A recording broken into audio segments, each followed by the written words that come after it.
그렇게 해서 제가 그때 못 받았던 돈이 자살할 때까지 괴롭히는 수가 있다고. 진짜 개 힘든 거예요. 나를 정말 좋은 성장을 시킬 수 있는 그런 두려움이, 여러분들이 정말 한 살이라도 어릴 때. 근데 제가 여기서 말씀드리는 이 젊음은, 안녕하세요 여러분, 찰스투어 강 실장입니다. 롱 비디오는 오랜만에 찍는 것 같은데 제가 사실 요새 좀 쇼츠에 빠져가지고 아무튼 제가 이 영상을 찍게 된 이유가 이메일이나 댓글로 대학교 진학을 안 한 걸 후회를 하는지, 뭐 두려웠던 적이 없는지 그런 질문들을 종종 받았었어요. 그래서 그런 주제에 대한 고민을 했었거든요. 지금의 저는 과거와 다르게 자기 확신이 있고 주관이 있고 그런 사람이지만, 이전에는 전 소심하진 않았어요. 하지만 되게 상처도 많이 받고 내가 하는 선택에 그다지 확신이 없고 그랬던 것 같아요. 여전히 새로운 도전은 무섭지만 그래도 지금은 어느 정도 용기가 생겼다고 생각을 하거든요. 어쨌든 이전보다는 발전한,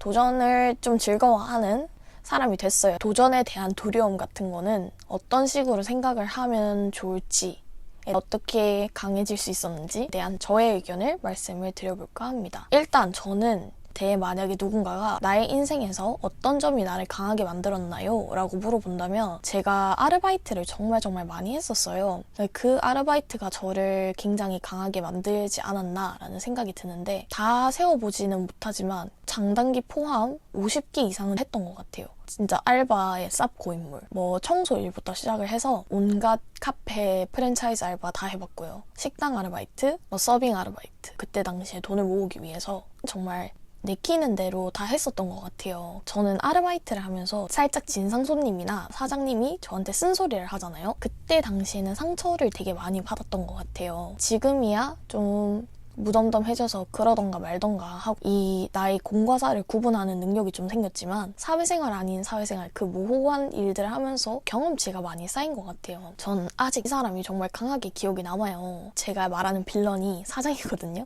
제가 처음 시작했던 아르바이트의 사장님인데 그게 육회집이었어요. 이 육회집 아르바이트가 저녁 6시 반부터 새벽 4시까지 하는 좀 빡센 아르바이트였죠. 이제 제가 처음으로 돈을 벌어보겠다고 그 아르바이트를 시작을 하게 됩니다. 근데 이게 술을 팔잖아요. 육회집이 육회가 안주다 보니까. 그래서 처음 일할 때 거기 일을 하면서 되게 충격받는 일들이 많았었어요. 뭐 예를 들어 저가 서빙하고 있으면 이렇게 손 주물럭거리는 아저씨들도 있었고요. 이런 게 하다가 그만뒀는데 월급 중에 일부분이 안 들어온 거예요. 그때 계산을 해보니까 한 25만 원 정도가 안 들었더라고요. 어린 저한테는 그게 정말 큰 돈이어가지고 이제 연락을 드렸죠. 근데 제 연락을 안 받으시는 거예요. 어떤 식으로 이 일을 처리를 해야 될지도 모르겠고, 그러고 사장이 솔직히 좀 양아치 같은 스타일이었어요. 제가 그 사람이 무서워가지고 돈 달라는 말도 못하고 그냥 저냥 하다가 시간이 흘렀어요. 그러고 제가 제주도 게스트하우스에 스태프를 하러 갔었어요. 거기서 만난 언니가 저보다 한 3살이 많은 언니였는데 저한테 그런 건 받아야 한다 하고 저를 도와줬거든요. 정말 고마운 언니였는데, 그래서 제가 고용노동청에다가 돈을 못 받았다 그렇게 민원을 넣으니까 그 다음날 사장한테 바로 전화가 오는 거예요. 근데 저는 이 전화를 받기로 너무 무서워가지고 이 언니가 대신 받아줬었어요. 근데 사장이 다짜고짜 욕을 하는 거예요.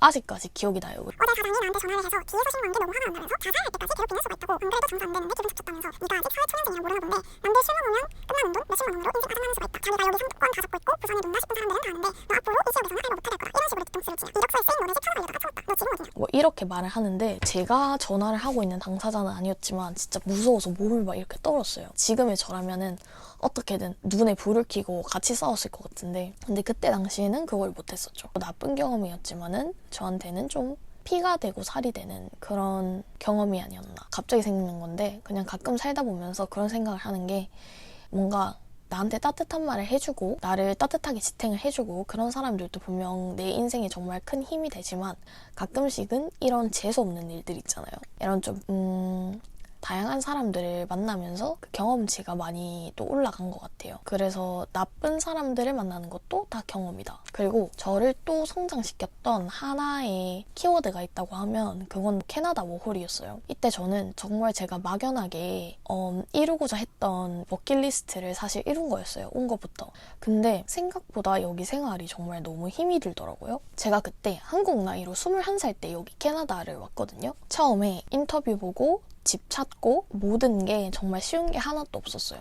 저 혼자 다른 나라에 톡 동떨어지니까 이게 기대감도 있었지만 그만큼 두려움도 엄청 컸었어요. 저는 그래도 그 전까지 제가 아르바이트를 하면서 경험치가 좀 쌓였다고 생각을 했었는데 개뿔 진짜 힘든 거예요. 돈은 직장인 분들이 워홀오는 것처럼 여유롭게 가져온 것도 아니었고 그렇다고 저의 미래가 엄청나게 보장이 되어 있는, 그러니까 저는 한국에 간다고 해도 돌아갈 곳이 있는 사람은 아니었어요. 대학에 제가 소속이 된 것도 아니고 어떤 직장에 제가 소속이 된 것도 아니고 정말 진짜 아무것도 없는 이 빈 도화지 상태였었거든요. 그래서 엄청 좀 두려움이 앞섰던 것 같아요. 이사 저 임시 숙소를 제가 6일인가 7일 정도를 계약을 했었거든요. 근데 이사 나가야 되는 그 전날까지도 제가 집을 못 구해가지고 돈은 돈대로 없고 제가 언제 일을 구하게 될지 모르는 그런 상황이니까, 그래서 제가 그때 레주메랑 집 알아보는 컨택트를 이메일을 진짜 엄청 광기로 돌렸어요. 정말 운 좋게도 제가 그 이사 전날에 저녁 그쯤에 들어갈 집을 구하게 됩니다.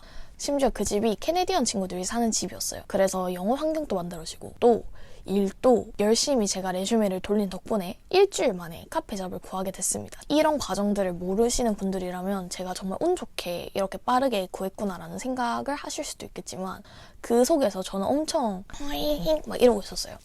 그때 또 느꼈던 것 같아요. 이렇게 미친 듯이 내가 진짜 엄청 간절하게 뭔가를 하면은 안 되는 게 정말 없구나. 근데 즐거움도 잠시. 하필 제가 이제 캐나다 처음 와서 구한 직장 사장이 악덕업주였던 거죠. 진짜 앞뒤 다 자르고 간략히 얘기하자면 이 사람이 세금을 낸다는 목적으로 계속 페이체크의 10% 정도 되는 돈을 계속 떼갔어요.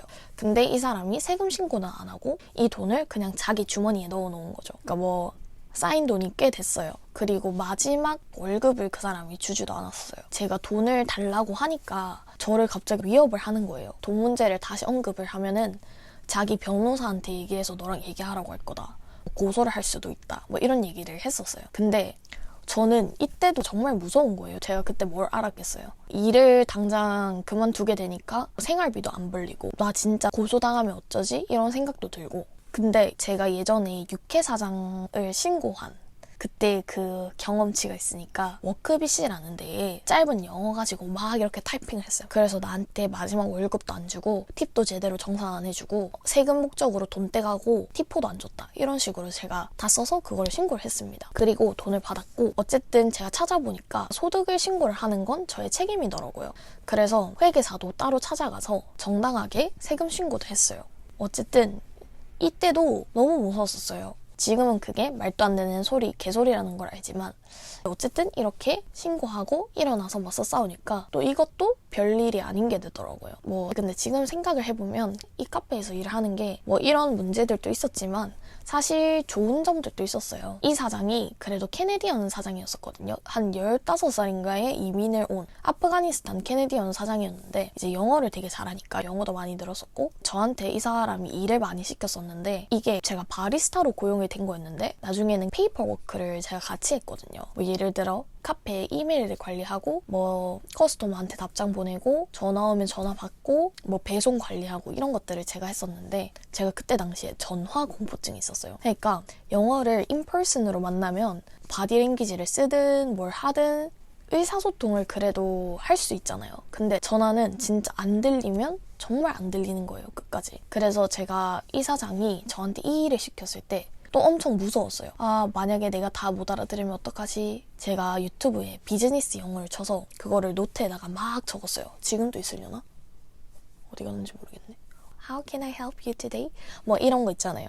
그래서 그런 거를 제가 어떤 식으로 말을 해야 되는지 정말 몰랐으니까 노트에다가 막 빼곡히 적어서 전화가 오면은 그걸 막 보면서 읽고 그랬던 기억이 있어요. 근데 또 이 전화도 몇 번 받고 이메일도 몇 번 써보니까 이게 별거 아닌 일이 되더라고요. 제가 처음 뱅크 어카운트 오픈하러 갔을 때 바리스타 하고 싶다고 하니까 뱅커분께서 너 할 수 있을 거야. 그거는 그렇게 힘든 영어를 필요로 하지 않아. 이런 얘기를 했었는데 어떻게 나 못하겠어. 나 그렇게까지 영어 잘하는 거 아니야. 이러면서 그때도 엄청 두려웠었거든요. 새로운 도전을 한다는 게. 근데 악덕 사장이랑 싸우는 거, 그리고 정말 아르바이트해서 돈을 모으는 거, 새로운 나라에 와서 삶을 시도를 해보는 거, 새로운 일자리를 찾아보는 거, 이 모든 게 생각했던 것만큼 그렇게 어렵고 무서운 일이 아니더라고요. 정말 막상 해보니까 다 별거 아닌 일이더라고요.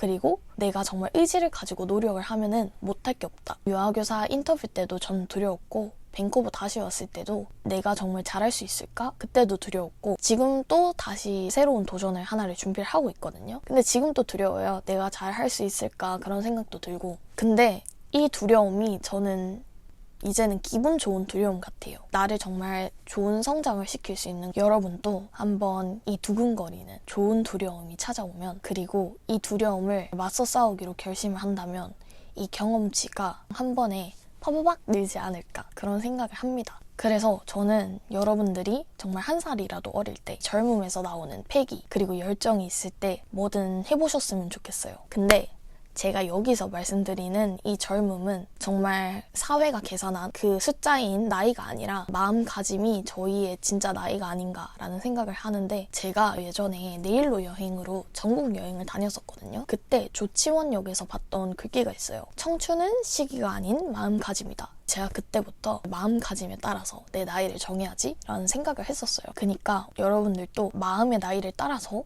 한번 도전하고 싶은 거 있으면 해보셨으면 좋겠어요. 이번에 워홀이 엄청 많이 뽑고 2번이나 된다고 했잖아요. 저도 사실 이미 신청을 했는데 워킹홀리데이 가신다고 하면 그것도 정말 응원하고요. 그게 아니라 굳이 해외가 아니더라도 내가 뭔가 하고 싶은 일이 있다고 하면 도전을 해보셨으면 좋겠습니다. 안녕.